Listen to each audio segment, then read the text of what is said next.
Cuando pensamos en economía, pensamos en emprendimiento, empresas, dinero, banco. Pero ¿qué tal cuidar a tu mamita enferma, cuidar a tus niños? Eso no forma parte también de la economía. ¿Por qué cuando hablamos de la economía tradicional nunca se habla del trabajo doméstico y de cuidados? ¿Qué propone la economía feminista? ¿Y por qué tiene cada vez más influencia? De esto y más hablaremos en este episodio de tu podcast, Política para el Pueblo. Señores, llegó el momento de hablar de una de las corrientes que está revolucionando, se puede decir, el pensamiento económico y visibilizando formas de riqueza que no aparecen normalmente en la economía tradicional, la economía feminista. De eso vamos a hablar hoy aquí en tu podcast de la Escuela Política, donde te hablamos de cosas que no te hablaron en la escuela. Yo soy Virginia Antares, me acompaña como siempre Laura Nanita. ¡Ole! Y hoy, para hablar de este tema, tenemos una súper invitada. Bueno, nada más para decirles que ella es egresada de la Maestría de Políticas Públicas de nada más y nada menos que de la Universidad de Harvard. Ey. Pero también es, ¿tú no lo sabías eso? No. Una dura. Pero también es egresada de INTEC, también es nuestra. Yes. Y tiene una trayectoria muy larga también en políticas públicas, en academia, es profesora de la Universidad de Pomona College en California. Señora, aquí no te traemos gente, perdón, hay una palabra que no puedo decir, poca, como dice Nanita. Aquí te traemos gente de nivel. Eso. ¿Qué más? Socióloga, economista feminista y profesora de estudios latinoamericanos, como dije, en la Universidad de Pomona College. Y además fundadora de la tertulia feminista Magali Pineda y activista feminista por más de 3 décadas en República Dominicana. Con ustedes en Política para el Pueblo, Esther Hernández Medina. Bienvenida. Gracias. Ya estoy viendo que va a ser muy divertida esta conversación. Solamente aclarar, con la tertulia yo soy cofundadora. Cofundadora. Junto con Gildalina Tatembrache, que es, me imagino que la conocen, una abogada y documentalista feminista.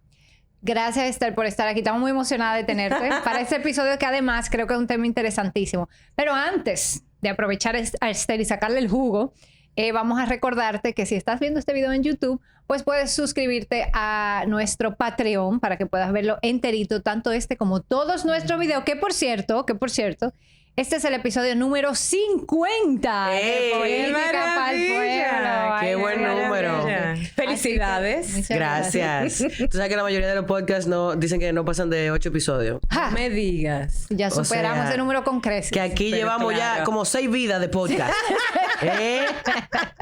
Pero mira, ahora que estamos hablando de aniversarios, esta semana yo cumplo la entrega número 100 de mi columna en Acento. ¡Wow! Oh, En la wow. zona tropical. Así que estamos celebrando las 3. Qué bien. Y ese va a ser uno de los recursos recomendados para este podcast. Claro tu que sí, columna de Acento. claro que sí. Señores, vamos a empezar. ¿Verdad? Entonces, si te suscribes, tienes acceso a los 50 capítulos enteritos de este episodio, de este podcast. Y vamos a empezar, como siempre, a aprovechar a Esther con la frase del día. Espérate. A cargo de Laura Espérate, Nanita. Virginia Antares. Sí, dale Porque más sazón Tú a no eso, le ¿verdad? dijiste a la gente que además de los 50 episodios que ya hemos hecho y a los que haremos, ¿verdad? También tú tienes acceso a los recursos recomendados que Eso es que mencionamos Que en por este ahí viene el podcast. cuarto.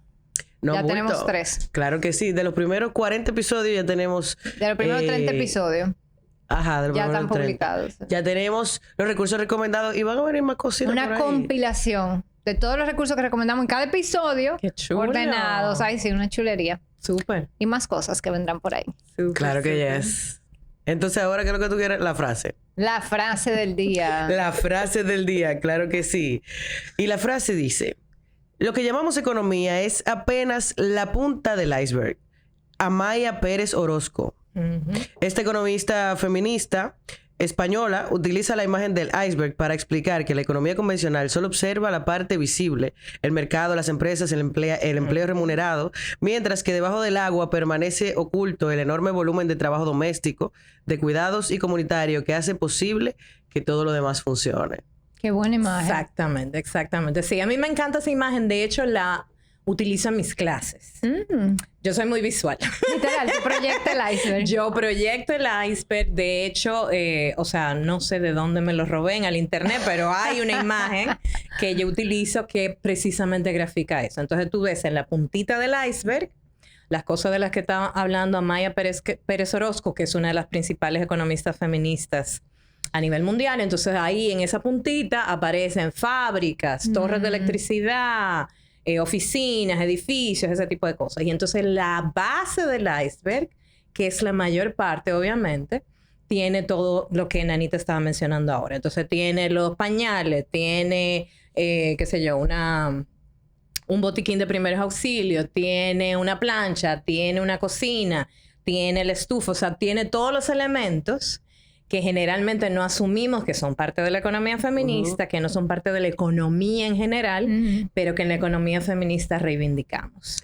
Wow, yo nunca lo había visto así. O sea, como que si uno piensa en la sociedad como un edificio, la zapata es el trabajo del hogar. Exactamente. Porque Buena al final, metáfora. como que, ok, tú en tu casa que tú descansas, en tu casa que tú lavas tu ropa, que tú cocinas, que tú friegas, que, o sea, todo lo que tú necesitas para salir a trabajar, a estudiar, a divertirte, como que empieza ahí. Y si no lo haces tú, lo está haciendo otra persona, pero alguien lo está haciendo. Sí. Entonces, una de las reivindicaciones, uno de los planteamientos que hacemos en la economía feminista es que hay que visibilizar ese trabajo. Ese trabajo que generalmente, no siempre, es no remunerado, o sea, no pagado, y que generalmente, casi siempre, recae ¿en quién? En las mujeres. Entonces, no se ve, no se visibiliza. De hecho, se ve generalmente cuando se paga. O sea, cuando hay una doméstica, cuando hay una nana, cuando hay un jardinero, cuando hay otra persona a la que le tenemos que pagar para que haga ese trabajo. Entonces, o cuando viene la pandemia también se visibiliza. O cuando viene la pandemia. Se dio cuenta. Exactamente. Que era ese trabajo en la Exactamente. Bueno, de hecho, parte de las cosas que estaba releyendo para nuestra conversación de hoy, eso es justamente lo que plantea. Tanto la CEPAL, que es la Comisión Económica para América Latina y el Caribe de Naciones Unidas, ONU Mujeres, diferentes instituciones, dicen eso mismo que tú acabas de decir. En la pandemia vimos la importancia del trabajo no pagado, que incluye el trabajo doméstico, el trabajo de cuidados y el trabajo comunitario. Toda esa labor de organizarse, de juntarse la junta de vecinos, de juntarse la asociación de madres, por ejemplo. O sea, todo ese trabajo comunitario, que también gran parte de ese trabajo, no todo, pero gran parte de ese trabajo también lo hacen las mujeres, porque es para resolver cuestiones de sus familias y de su comunidad. Entonces, Esther, ¿cómo podemos definir la economía feminista? ¿Es una economía que se enfoca en eso? ¿Es una corriente académica? ¿De dónde viene esto? Sí. ¿O simplemente economía normal, pero con ojos ¿verdad? del feminismo? Sí. Mira, la economía feminista es parte de una serie de escuelas, vamos a decir, que son críticas dentro de la disciplina económica, pero que generalmente la mayoría de la gente no las conoce. ¿Por qué no las conoce? Porque lo que generalmente vemos en las noticias, lo que vemos en los congresos académicos, lo que vemos en la mayoría de las conversaciones sobre economía, evidentemente incluyendo las políticas económicas, son parte de la economía, vamos a decir tradicional por falta de otro nombre. Pero está la economía feminista, está la economía ambiental, está la economía solidaria. Hay un sinnúmero de escuelas. Tuvimos un episodio sobre economía solidaria. Exactamente. Que generalmente no hablamos de eso. No. Aunque en nuestro país la economía solidaria es muy fuerte. Especialmente el movimiento cooperativista, pero incluso en la vida cotidiana, los SANES, por ejemplo. O sea, todos esos son ejemplos de economía solidaria. Y en los barrios, a mí me dijeron que hay barrios en los que la gente paga como una cuota para cuando muere alguien, velarlo, ese tipo de cosas. Claro. Todos esos son ejemplos de economía solidaria. Así es que sobrevive la gran mayoría de nuestra población. Lo que pasa es que eso no necesariamente sale en las noticias, no necesariamente sale en las redes, no necesariamente lo vemos, especialmente las personas que somos de clase media y de clase alta, porque eso son parte de las estrategias de sobrevivencia de la mayor parte de la población, que tiene ingresos mucho más bajos. Claro. Entonces, no necesariamente se visibiliza, pero siempre está ahí y está, de hecho, sosteniendo el tejido social. Entonces, la economía feminista como disciplina, de hecho, De hecho, es mucho más vieja, porque en realidad la economía feminista, especialmente con respecto a los temas que estamos conversando ahora de el cuidado, visibilizar todo ese trabajo no pagado, de hecho viene de las feministas socialistas y las feministas marxistas, que ya planteaban en el siglo XIX, ok, mi hermano, pero usted está hablando, yo siempre me imagino, especialmente cuando estoy dando clases, me estoy imaginando esas feministas hablando con Marx, hablando con Engels, aunque Engels también asumía esas ideas y de hecho escribió un libro sobre ese tema, que es uno de los clásicos en la disciplina. Entonces yo me las imagino diciéndole, ven acá, mis hermanos, está bien todo lo que ustedes están planteando, pero ustedes están hablando del trabajo productivo. Y hay otro trabajo que ellos le llamaban el trabajo reproductivo. Entonces ese trabajo reproductivo, como decía Nanita ahorita, es el que permite que salga una persona, que salga un ser humano comido, bañado, vestido, criado.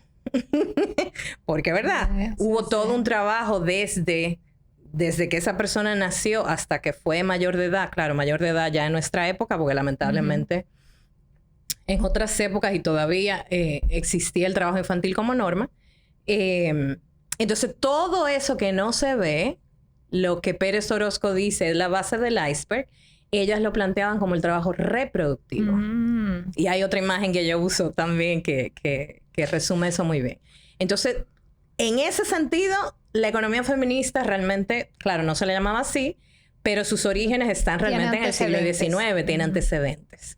Ahora, como disciplina, como subdisciplina, es más reciente, pero tiene varias décadas ya. O sea, por ejemplo, hay una Asociación Internacional de Economía Feminista que fue fundada en 1990. Tiene décadas ya trabajando. Tiene integrantes. Yo fui a una de sus conferencias, no he podido volver, pero fui a una de sus conferencias en Washington. Y tiene gente de más de 90 países. Tiene una escuela de economía feminista. Estaba mirando en la página todas las cosas que han hecho recientemente. Es muy internacional. Tiene una conferencia anual. O sea, hay un sinnúmero de redes. Y también tenemos en América Latina. En América Latina está la Red de Género y Comercio, está la Mesa de Economía Feminista de Colombia, de Bogotá, está, perdón, hay en Argentina hay muchas economistas feministas. Hay muchas economistas feministas en el Cono Sur, pero también en el Caribe, incluyendo el Caribe inglés, y en el resto de América Latina tenemos varias economistas que han sido parte de lo que se llama DAWN. Sí, DAWN claro. es Mujeres Alternativas para una Nueva Era, que tiene también muchísimos años y que, especialmente en las conferencias de Naciones Unidas, generalmente la que tiene la voz cantante, la principal red, hay muchas, pero la principal red que tiene una voz cantante con todos los temas que tienen que ver con economía, con desarrollo, con género, desde esa perspectiva de economía feminista. Yo trabajé con Dawn en el 2018. Ah, por no ahí, sabía. 2018, Ok. Su comunicación hace un trabajo espectacular. De hecho, Sí. es una de las recomendaciones que daremos también en este episodio. Entonces, Esther, hay todo un movimiento que se está institucionalizando, que está promoviendo, que intenta visibilizar ese trabajo, pero ¿qué plantea? O sea, ¿cuál es la propuesta? Ok, ese trabajo existe. ¿Qué hacemos con eso? ¿Qué debería ser diferente? Mira, la economía feminista plantea que todo lo que entendemos como economía ahora, léase la política fiscal, perdón, que incluye el sistema impositivo, el mercado de trabajo, la riqueza, el ahorro, la inversión, todo lo que consideramos economía ahora, desde la perspectiva de la economía tradicional, se puede analizar desde la perspectiva de la economía feminista y, lamentablemente, en cada una de esas áreas vamos a encontrar patrones de desigualdad. Pero plantea, además, que hay otros sectores que generalmente no consideramos parte de la economía, que también hay que visibilizar, porque realmente, me encantó la forma que tú lo dijiste, Nanita, son las zapatas, son la base de ese iceberg que sostiene todo lo demás. Lo que pasa es que como ese trabajo lo hacen mayormente mujeres, pasa lo que lamentablemente pasa con muchas de las cosas y el trabajo que realizamos las mujeres. Que no se visibiliza, no se valora, se da por sentado. Ah, no, eso las mujeres lo hacen por amor. Y que es difícil porque no deja de ser verdad, ¿eh? Es verdad, pero Claro. dos cosas pueden ser verdad al mismo Sí, tiempo. exactamente, sí. Sí, lo hacen por amor, lo hacemos por amor, pero al mismo tiempo es un trabajo. Sí, un Y ni sacrificio. siquiera es un sacrificio. Y ni siquiera estamos hablando del trabajo mental, del trabajo emocional, ¿tú me entiendes? O sea, cosas tan simples como tener que planificar lo que el esposo le va a regalar a su mamá, la mamá de él. Y recordar el cumpleaños, Y obviamente. recordar el Son dos trabajos. Ya lo saben, eso es trabajo Eso es de trabajo. hogar, cuidados, eso es trabajo de Claro, cuidado. Usted está claro. cuidando las relaciones de la familia. ¿verdad? Exactamente.